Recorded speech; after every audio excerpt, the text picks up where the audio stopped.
Quiet! Tumahimik kayo! Sino ang naglagay nito sa table ko?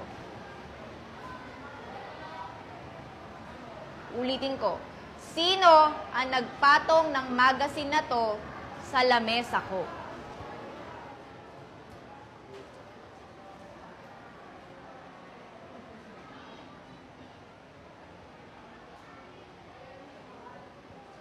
Okay? Walang aamin? Sige. Get your pen and paper. May quiz tayo. Quiet! Teacher, hindi niyo naman po sinabi kahapon may quiz tayo ngayon? Surprise quiz. Sige na.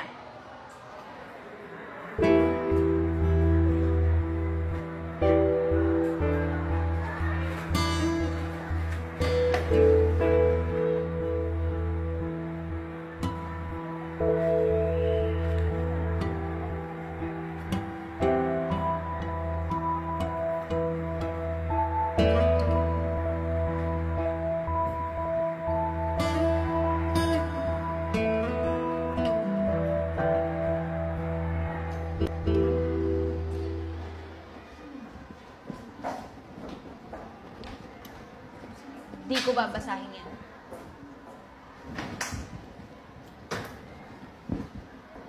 At hindi ako anib sa kultong relihiyon na yan. Ano ba kasi yan? Iglesia! Bakit magalit na galit ka sa mga iglesia? Kasi naman, ang weird na mga aral nila, Agnes. Tao sa kanila si Jesus Christ. Tingin ko sa mga yan, alien. Mga alien.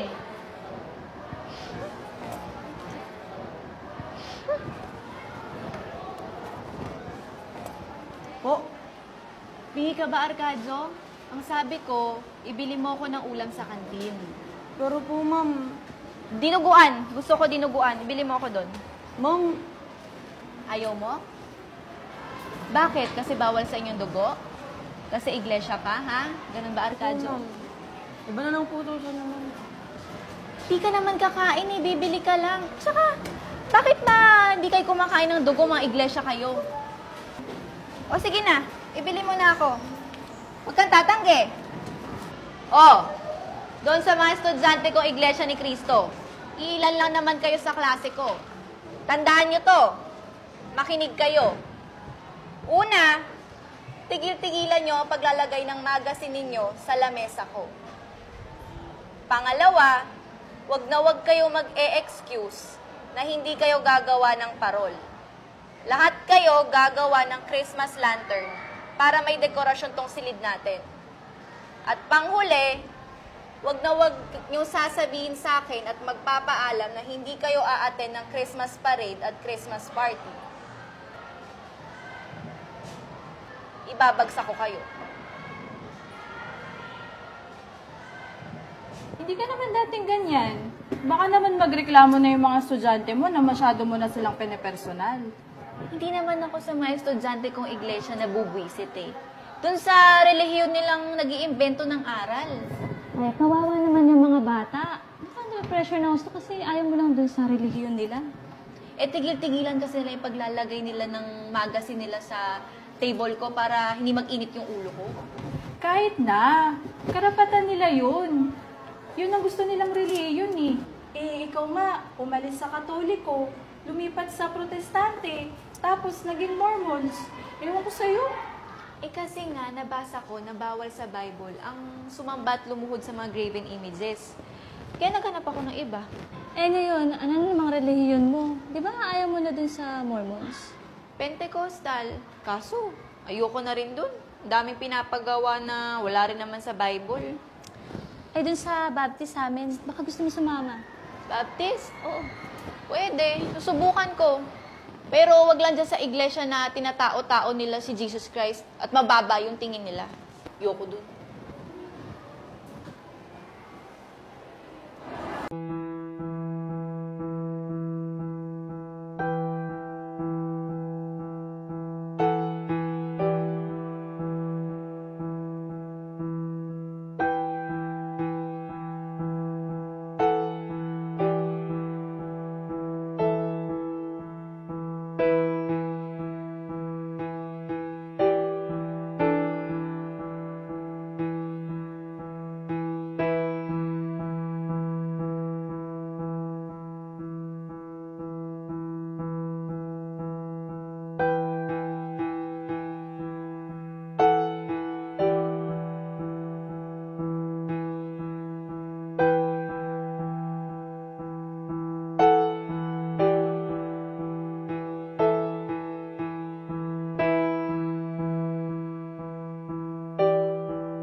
Oh, Ines, gabi na. Ito pa ba uwi?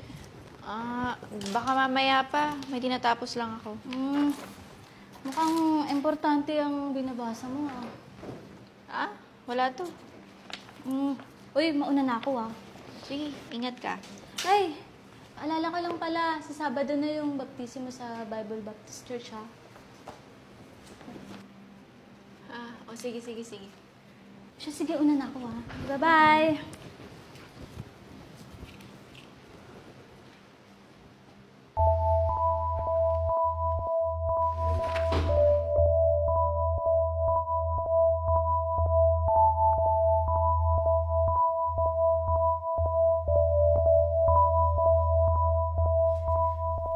Bakit ganun? Nakalagay sa article sa pasugo nila. At sinik ko sa Bible, malinaw na itinuturo na iba ang God. Iba si Jesus Christ.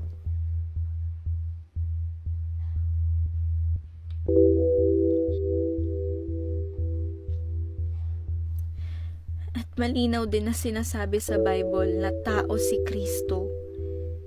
Hindi siya Diyos. Ibig sabihin, may point ang sinasabi ng mga iglesia ni Kristo.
Ines, di ba kakamanicure mo lang nung isang araw? Ay, hindi. May kailangan ako sa'yo. Ano? Di ba iglesia ka? Pupuntahan lang po natin yung kaibigan ko si Mitch.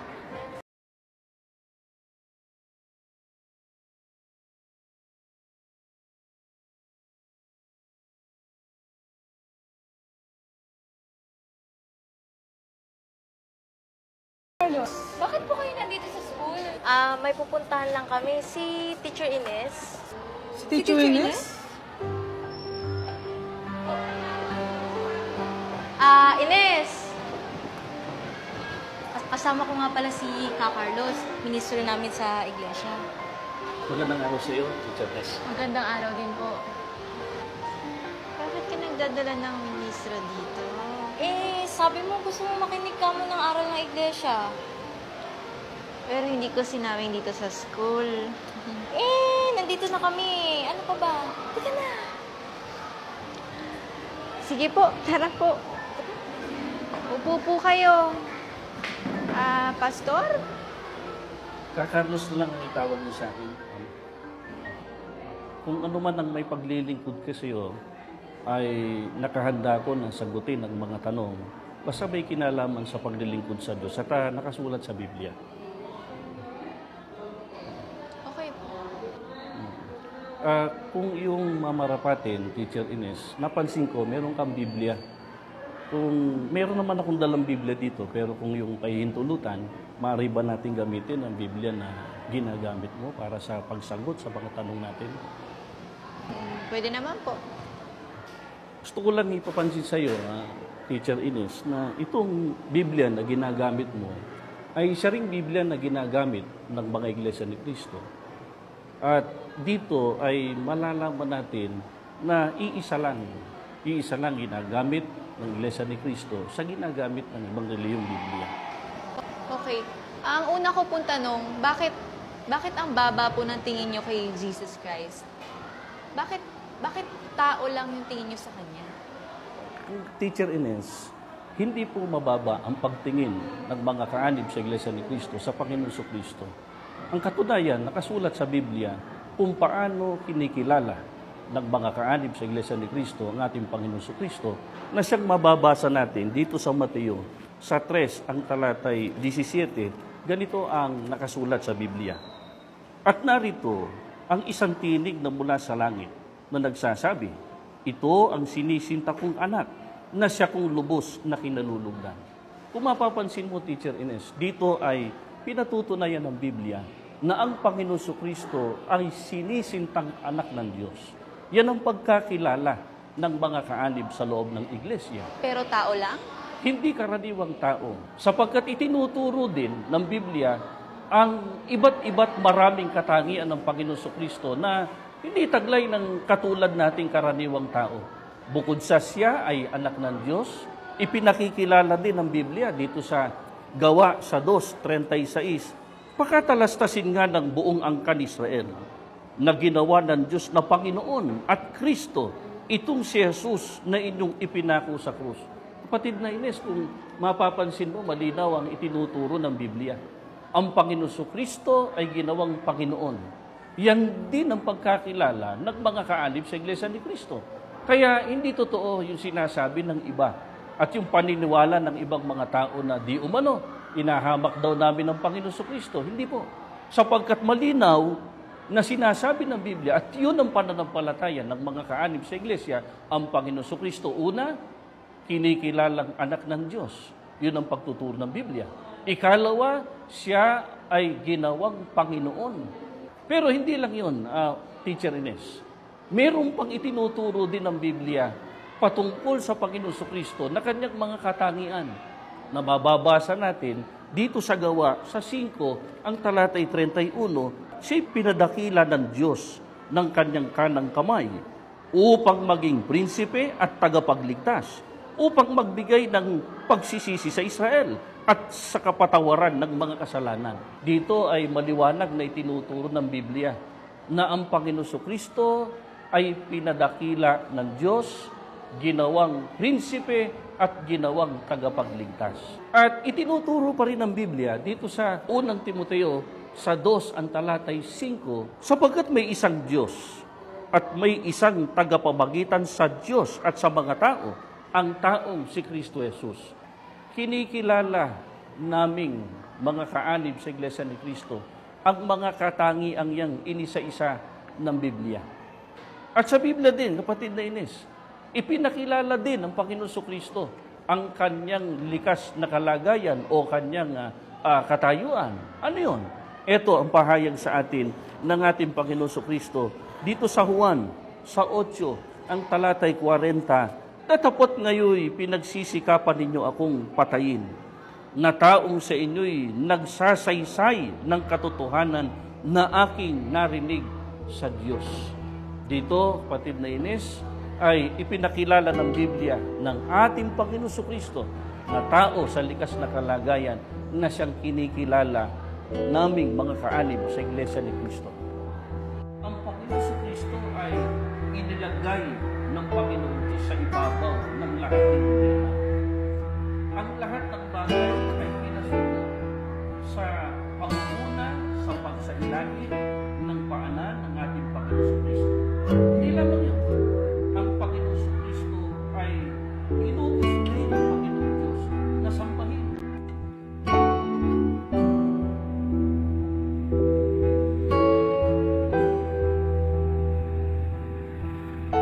Sa Biblia din, kapatid na Ines, ipinakilala din ng Panginoon Kristo ang kanyang likas na kalagayan o kanyang katayuan.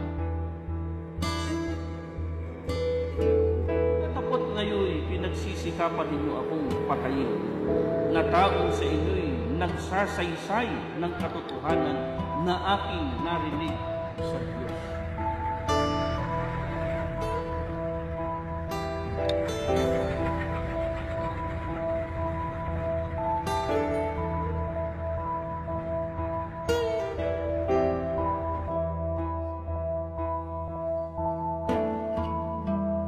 Malinaw na ipinakilala ng ating Panginoon Kristo na siya ay tao.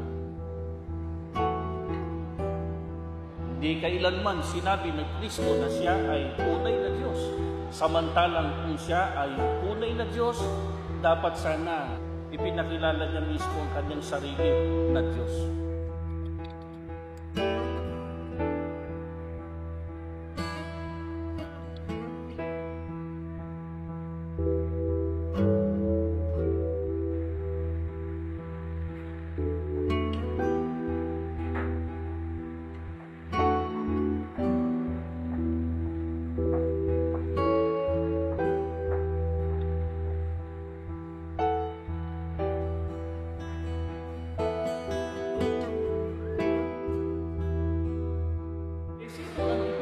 Ng ating Panginoon Kristo na tunay na Diyos. Ang mga bagay na ito ay sinilikha ni Jesus. At sa pagtingalan ng kanyang mga matasalangit ay sinabi niya, Ama, dumating ng oras, luwalhatiin mo ang anak, upang ikaw ay luwalhatiin ng anak. Gaya ng ibinigay ko sa iyo o sa kanya, gaya ng ibinigay ko sa kanya ang kapamahalaan sa lahat ng laman, upang bigyan niya ng buhay na walang hanggan ang lahat ng ibinigay ko sa kanya. At ito ang buhay na walang hanggan, na ikaw ay makilala nila na iisang Diyos na tunay at sa iyong sinugo sa pagkatimpagay sa Yesu Kristo.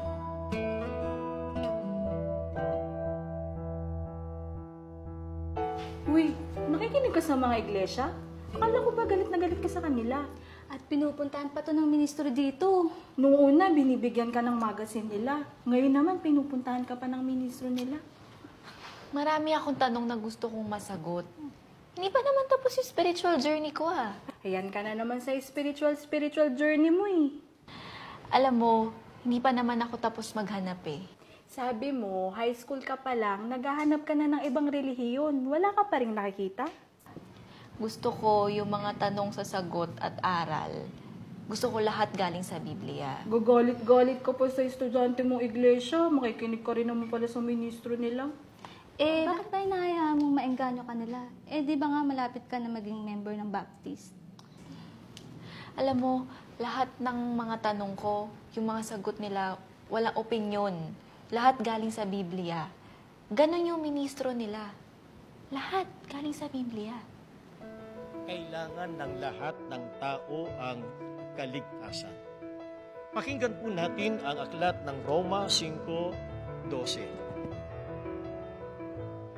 Kaya kung paano na sa pamamagitan ng isang tao ay pumasok ang kasalanan sa sanlibutan at ang kamatayay sa pamamagitan ng kasalanan, at sa ganito'y ang kamatayan ay naranasan ng lahat ng mga tao sapagkat ang lahat ay nangagkasala. Huwag ka nang sumagot at may nakakakita daw sa'yo na pumapasok ka sa loob ng kapilya ng iglesia tuwing gabi. Lagi ko naman pong ginagawa yun, Nay. Di ba nga po, noon pa naman ako palipat-lipat ng relihiyon. Nagpapauto ka sa mga yan. Pare-pareho lang yung mga relihiyon na yan. Nagninegosyo. Hindi, Tay. Iba po tong iglesia. Sincere po sila na maiparating sa tao ang tunay na aral ng Diyos na nasa Biblia para maligtas. Kaya walang umaakyat na ligaw sa'yo eh, kung ano-anong inaatupag mo. Kung sa bagay, nasa tamang gulang ka na. Para pagsabihan pa namin ng nanay mo. May hinahanap po ako. Tay, Nay, yung tama po. Tama? Tama ba na para kang ibon? Palipat-lipat ka ng pugad? Tay, yung tamang paglilingkod sa Diyos na makapagliligtas sa atin sa araw ng paghuhukom. Sa atin? Huwag mo kaming maidamay-damay ng nanay mo. Kusahin mo yung utak mo! Teacher ka pa naman!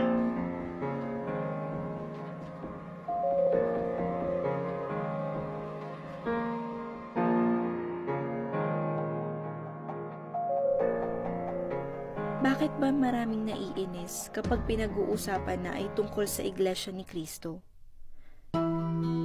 Ano nga ba ang ikinaiinis ko sa kanila noong una?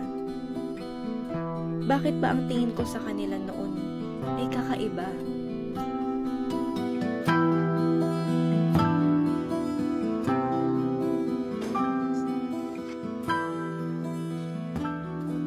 Uy, Ines, kain.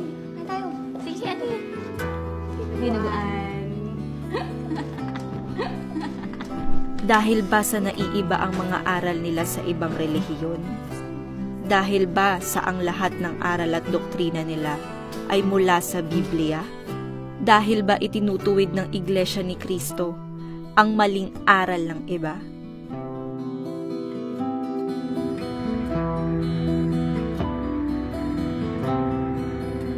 Ngayon pa ba ako titigil? Ngayon pa ba ako papapigil sa kanila? Ngayon na natagpuan ko na ang totoo?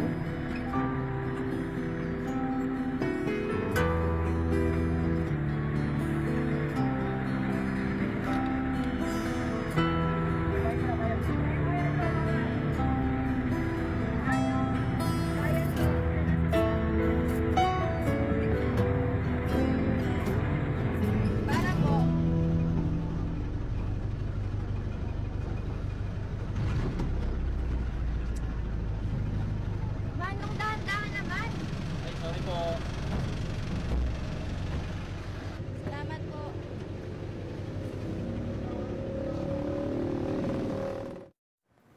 Panginoon Diyos, ang hirap pong hanapin. Ang dami ko na pong napuntahang relihiyon sa paghahanap sa iyo para makapaglingkod ng tama sa iyo.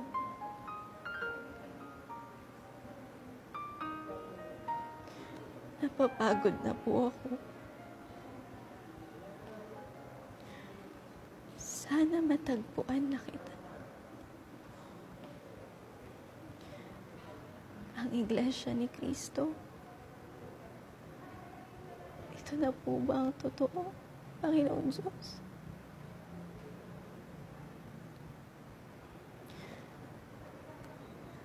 Kung hindi po ito ang totoo, ipihit mo po ako palabas ng kapilyang ito. Pero Panginoong Diyos, kung ito ang totoo, kung ito ang tunay na iglesyang sa'yo, payagan mo po akong makapasok hanggang mabautismo.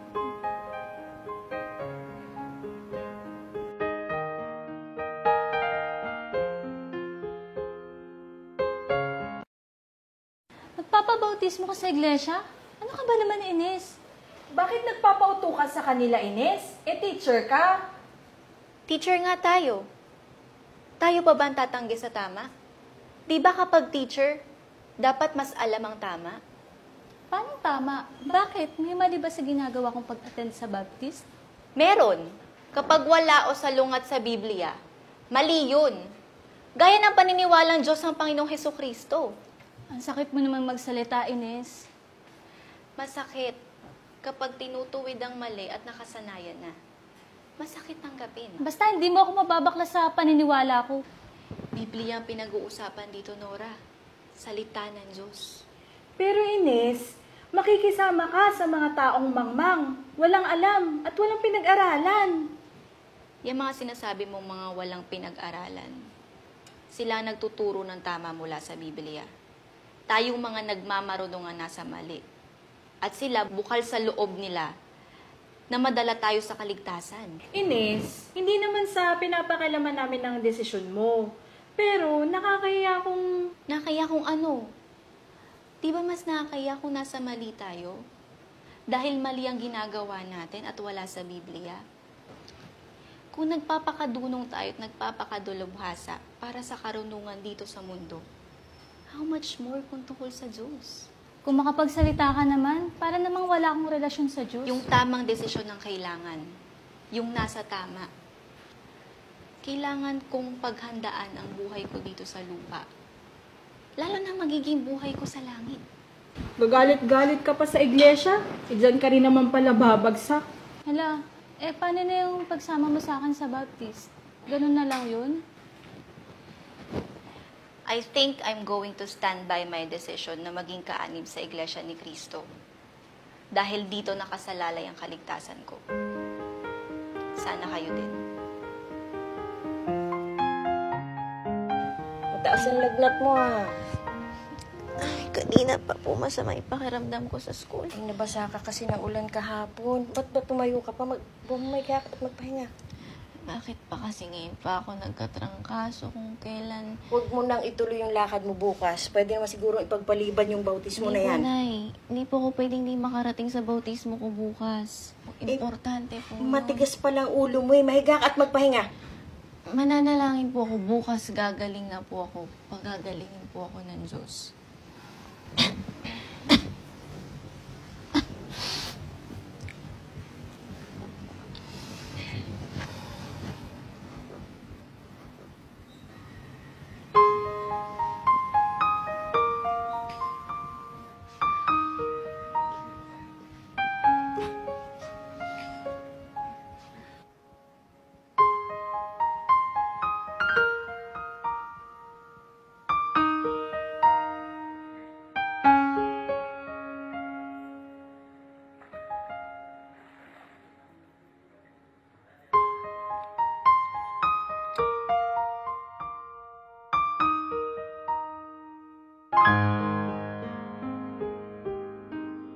Grabe talaga, no?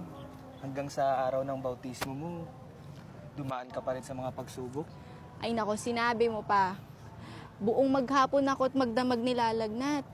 Pero syempre, pag gusto ng Diyos, walang makahadlang. Ang Diyos naman kasi talaga ang tumatawag sa mga maglilingkod sa Kanya.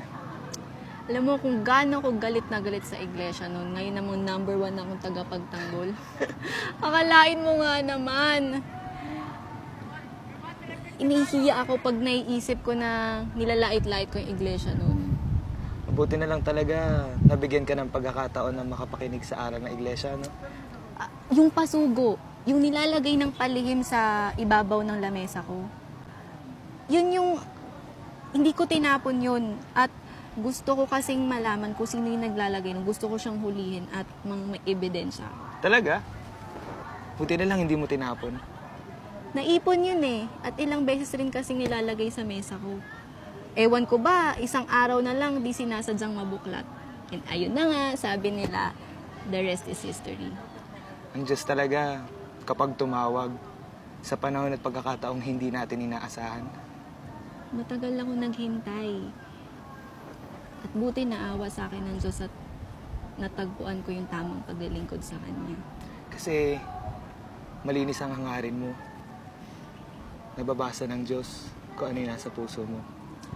Ang saya-saya ko ngayon kasi nakatitiyak na ako sa kaligtasan ko sa araw ng paghukom at natagpuan ko pa yung matagal ko nang hinahanap. Sana matagpuan mo din. Ang alin? Ang iba pang bagay na magpapasaya sa'yo. Meron pa ba? Sapat na ang paglilingkod sa Diyos. Ang ibig ko sabihin, yung makakasama mo sa paglilingkod sa Diyos. Kasama? Hindi ka ba naghahanap ng mga kasama mo?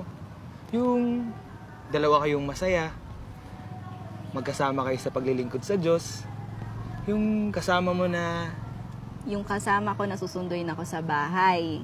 Yung kasama ko na pupunta sa kapilya. Tapos sabay din kami uuwi. O kaya naman, aalis kami, pupunta sa park, kakain sa labas, magtatawanan, magkukwentuhan, yun ba? Yun na nga. Ba't maghanap pa ako ng iba? Nandiyan ka naman. Ha? Hindi ka makapagsalita. Yung ano, ang ibig ko sabihin, yung ano yung kwan. Masaya ka namang kausap. Napapatawa mo ko at higit sa lahat, safe akong kasama ka. Dahil parehas tayong iglesia. O, di ba? Tara, pasyal pa tayo. Ines. Yes. So, pwede na? Okay na? Ano rin? Na pumunta ako sa kaduhaan para makapagpaalam sa magulang mo. Yun lang? Bakit naman? Kasi nga, Ines, simula nung nakita kita sa kaduhaan noon, nanalangin ako sa Diyos na sana matagpuan at makilala mo ang tunay na pananampalataya. Mabisa ang panalangin mo, Richard. Natupad at natawag ako sa iglesia. Dahil ang gusto ko, ikaw ang makasama ko habang buhay.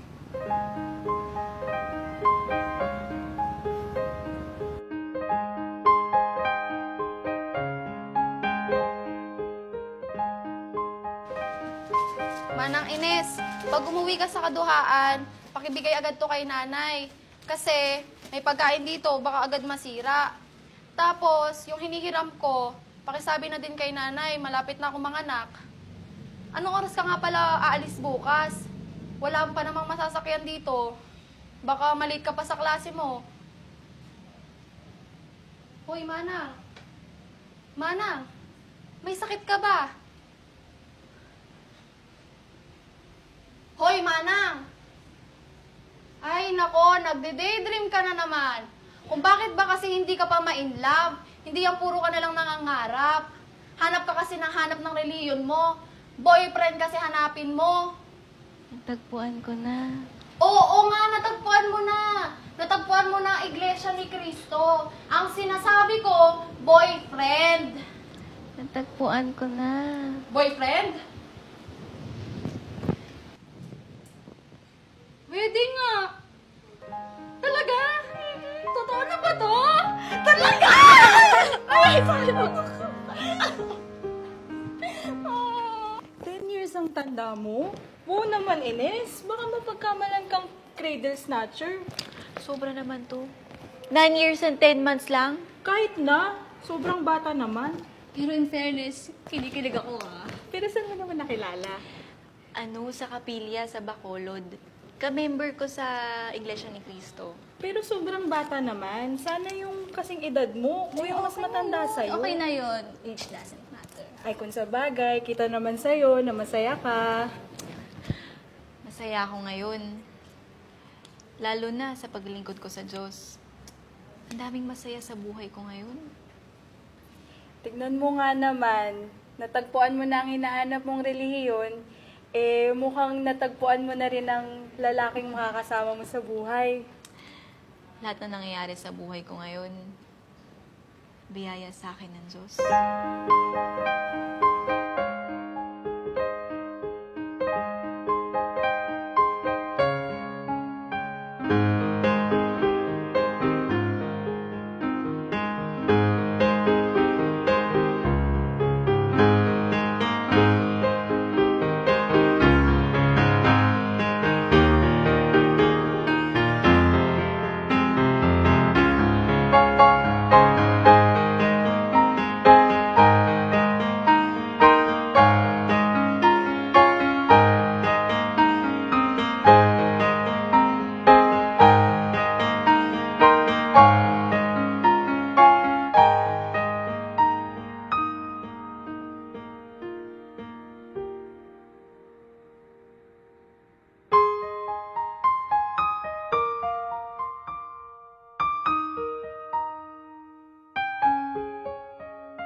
Dito na ako.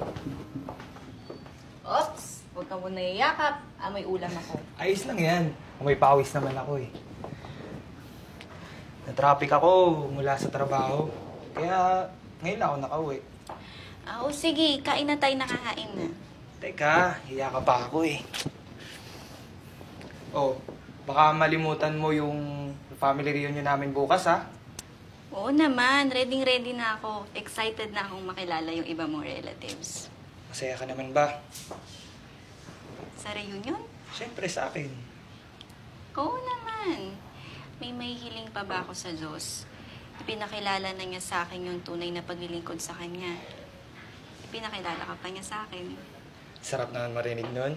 Pakis nga sa miss kong amoy ulam.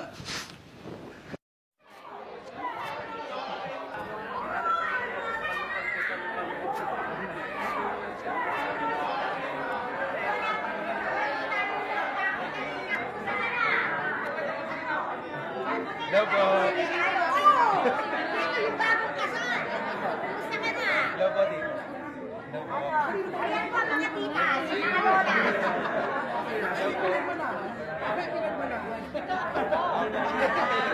Hello po.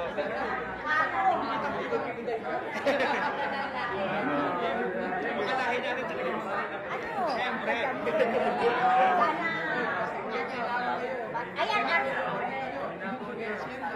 Ayan, ito, may tigil ito. Yan, architect yan. Pwede gawa ng bahay. Ito naman, may hospital. Tanda niyo. Sige po, wait na po. Sige. Ganda mo. Naku, magiging maganda natin.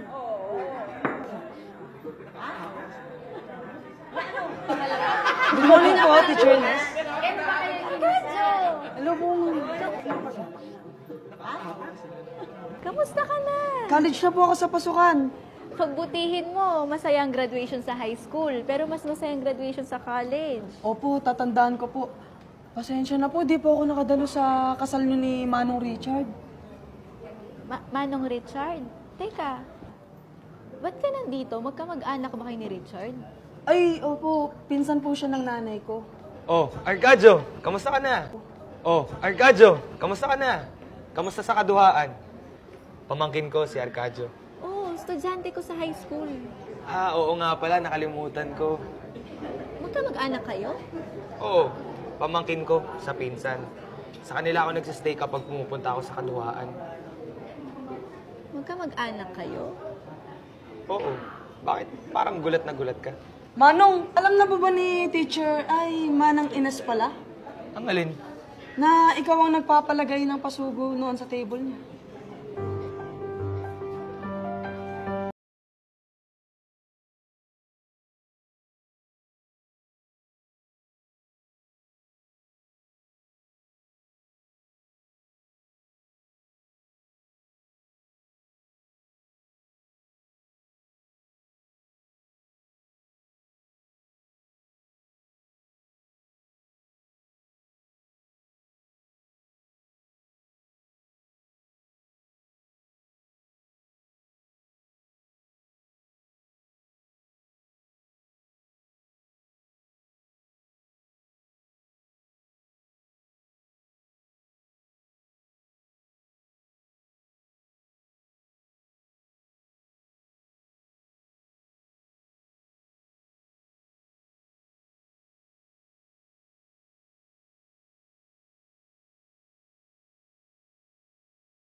na bakit hindi na lang pagtuturo ang atupagin.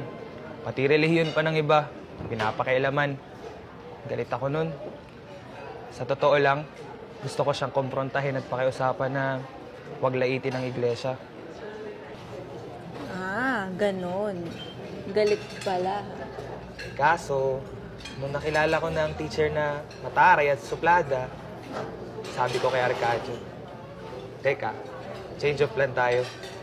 Bigyan na lang natin ang pasugo para makaunawa. Change of plan. Doon ako nagsimulang alamin kung sino talaga ang teacher na to. Stalker ka nga pala. Bago ang pagtingin ko sa mataray at supladang teacher na to, sabi ko sa sarili ko, dapat mabigyan ng pagkakataon na makaunawa ang mga hindi pa nakakaunawa sa tunay na kalooban ng Diyos. Kaya hindi mo tinantanan ang paglalagay ng pasugo sa lamesa ko. At kinasabwat mo pa yung kamag-anak mo. Yung paglalagay ng pasugo sa table mo, hindi yun pangiinis sa'yo, kundi pagmamahal namin. Sana, nakita mo na ang tunay na paglilingkod sa Diyos. Noon ako nagsimulang manalangin para sa'yo. Panalangin sa Diyos na sana ay mabuksan ang isip mo at matawag ka rin sa Iglesia ni Cristo.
Sa